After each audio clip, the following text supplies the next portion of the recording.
आज निघालेल्या अपक्ष उमेदवाराच्या पदयात्रेत अनेक प्रश्नांना वाचा फुटताना दिसत आहे। नेमके काय प्रश्न आहेत नागरिकांचे ते आपण त्यांच्याकडूनच अपक्ष उमेदवार अरविंद शिंदे यांच्याकडून जाणून घेणार आहोत। मला काय भावना आहे? एकदम चांगला प्रतिसाद आहे। लोक स्फूर्तपणे साथ देत आहेत। अनेक लोक एक बदल घडवायच्या मनस्थितीत आहेत। नागरिकांच्या काय भावना आहेत? तुमच्याकडून काय अपेक्षा आहेत? जे वर्षानुवर्षे ज्या गोष्टी राहिल्यात विकासाच्या, हे अनेक वर्षे त्याच सुविधात लोक अक्षरशः झगडतात। जी विकास कामं म्हणतात घोषणावर होतात, ती कामं प्रत्यक्षात केल्यावर तर कुठंच नाहीत। फक्त म्हणतात की आम्ही एवढे पैसे आणले, पण ते पैसे कुठं खर्च झाले? महापालिकेचं एवढं 1000-1200 कोटीचं बजेट आहे, ते पैसे वर्षाला कुठे खर्च होतात? त्याचं कुठंच नियंत्रण नाही।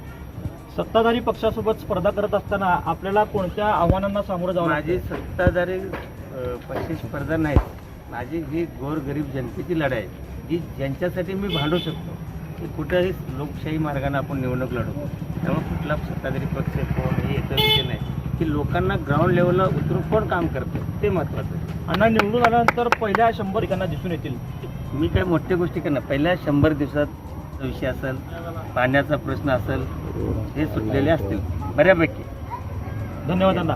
या ठिकाणी अण्णांनी आपलं नागरिकांसोबत पहिल्या 100 दिवसात कशा प्रकारची कामे नागरिकांना दिसून येतील त्याबाबत अण्णांनी खुलासा केलेला आहे। कॅमेरामॅन प्रसाद ठक्कासह समर्थ सोरटे, AR न्यूज, सोलापूर।